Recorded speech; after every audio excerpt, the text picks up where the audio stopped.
Hey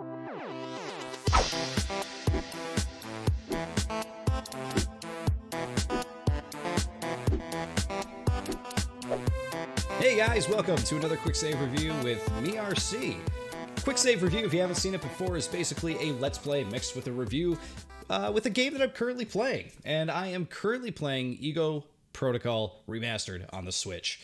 And this game is pretty cool. It's basically a puzzle game where you are guiding a robot from the start to the finish, and you can move all kinds of tiles in the middle to get him there. So, this game really reminds me of 90s games. I think it's mostly the presentation, the sprites, the way things look, the way things interact. Really reminds me of games from the 90s.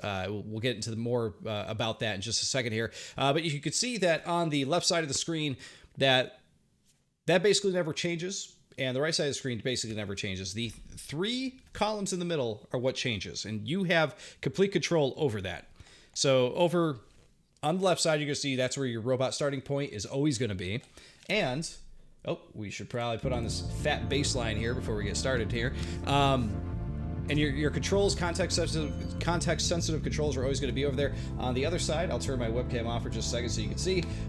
There's not really a good place for the webcam to be with this this video here, because if you put it on the right, you're going to block the robot or the controls, or there's just not a good spot for it. But regardless, on the right side, you're going to see which stage you're on.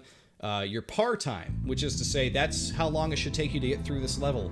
If you get under that, you get a star for that. You actually get a star for finishing level, one for getting under par time, and one for getting all the collectibles, which this level does not have any collectibles, but you will see that coming up here in just a second. You also see how much ammo you have for guns that you can collect. You can collect guns and ammo. You will see that in just a moment. And then how many collectibles you got, your score, and this and that. So, back to the game here. The only thing that you can control, like I said, is basically starting the robot and creating a path for him to walk through. So, for example, this one's very simple. Hey, look at that. We just created a path for him. You hit B to get him to start walking. You can hold L or R to get him to walk a little bit faster. He's got to hit the switch. That one right there. That will enable the exit. He hits the exit, and boom, there we go. Let's jump into the next level. And, what's cool about this is the clock does not start ticking until you actually start the robot walking. So you can actually shuffle these as much as you want, plan out your sort of path for the robot here before you actually start him off here. So in this first frame here, you're going to see that he just hit those trapdoors. Those trapdoors will disappear after you go over them one time. And then he can go back and get that collectible. First collectible of the game. Okay, so now he can go and hit that switch, enable the exit, and then we will bring this down here, and we will zoom him to the exit. You guys can tell, I have played through these levels before. It's not going bad for me here, 3 stars. But if we go back to stage select, you can see that there are a few other stages here where I've gotten 2 stars. I'm not sure why on the stage select screen they're not represented by stars. They're represented by, thirds of a circle. So you can see that most of these are 2/3 filled. I have 1/9 I got 1 star for basically just finishing it. Let's jump into 1/7. So you can see here, things start to get a bit more complicated. And in the other 2 levels we just played, you can only move columns vertically. Now you can move columns all over the place. You can see the faint arrows in the middle of the screen. You can move them up, down, left, or right. And you are basically planning a crazy path here to get the robot. We obviously want the robot to go back that way, so that way we can get him to come back and grab this other collectible. Now again, to get that final star, you're probably going to want to work on your par time, but for now, we are just going to get the collectibles. We will actually grab that. Let's have him jump down there. Oh, that was definitely not what I wanted to do. But that's okay, because at this point we can move another straightaways here. So this is how you're going to lose par time, is by sort of figuring out where you need to go and what you need to do. It does get tough, We're actually, oh geez, I wanted to put him in there so I can get that other straightaway up over to the other side. There we go. Let's get that there. But that's okay. This is one of those games you can play it however you want to play it. If you want to be hard on yourself and, get down on yourself basically for not you know, getting all 3 stars the first time every time. This game will definitely feels like the kind of game that will frustrate you. So I wouldn't get too worried about it, honestly. Okay, here we go. We hit the switch. Now, another context-sensitive move here is, boom, you can actually stop your robot, so that way, what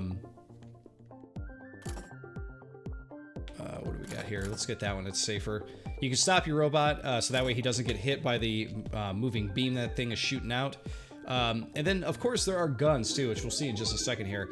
That took us a long time to get through. As you can see, 108 seconds out of 30 the par time. We nowhere near going to get that 3rd star, but we got through it, which is what's important. So I've just started World 2. Let's jump into 2-2, because I have not played that yet at all. Let's see how badly I choke at this. All right, so other things that are in the game that we haven't talked about yet. You're going to see in this center tile that I have selected, that is a teleporter. If you hit that, that will take you to the next teleporter down there. And you'll also see that we have guns this time. Check that out. So this time, though, we got to make sure that we are going to take a straightaway where we need to go. So if we start the robot here, stop, there we go, grab that gun, hit the teleporter. He's going to get this collectible, then we can get him to do this.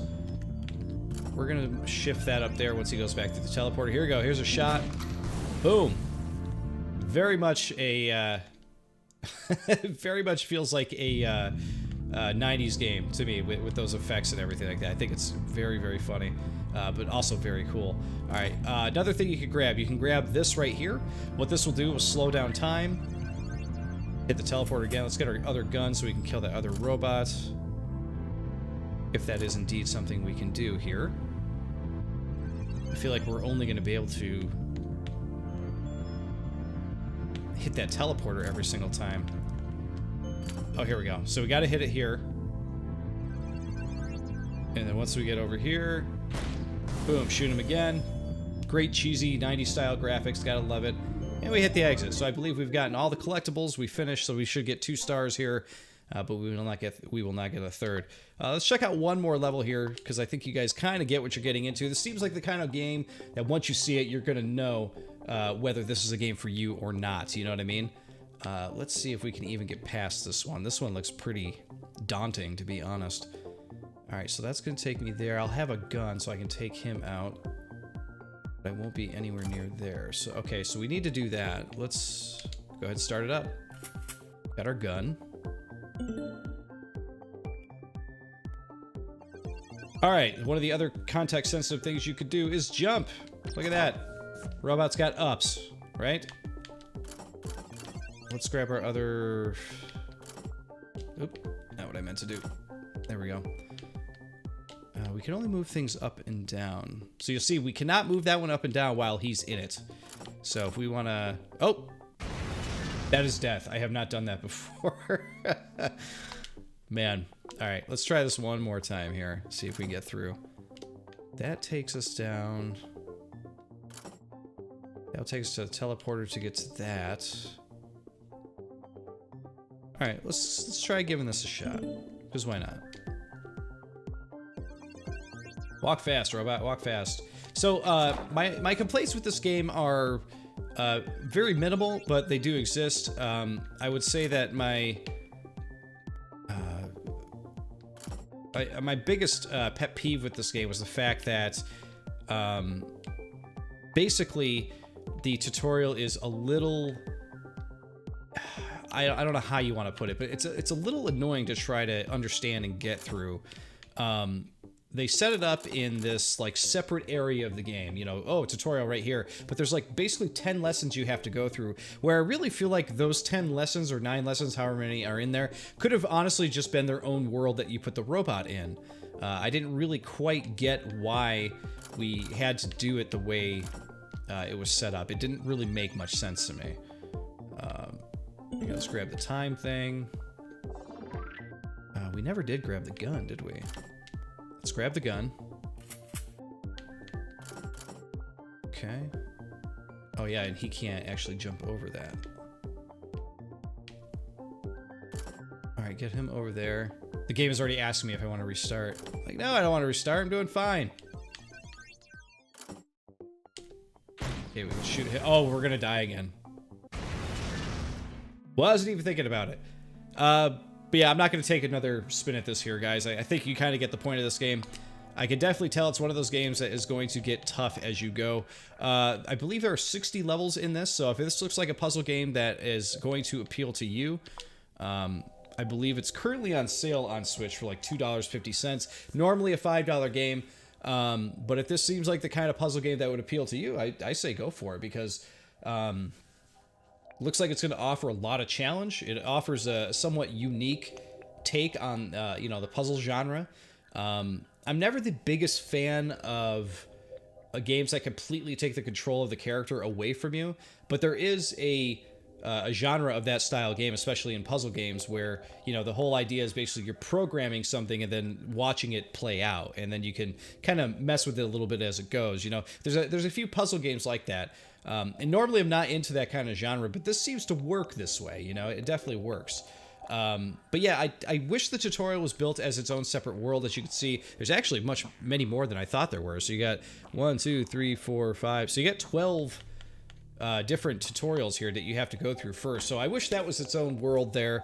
But other than that, this is a pretty cool throwback feeling game, and definitely worth a look if this looks interesting to you in any way, because it definitely has its own feel, you know what I'm saying?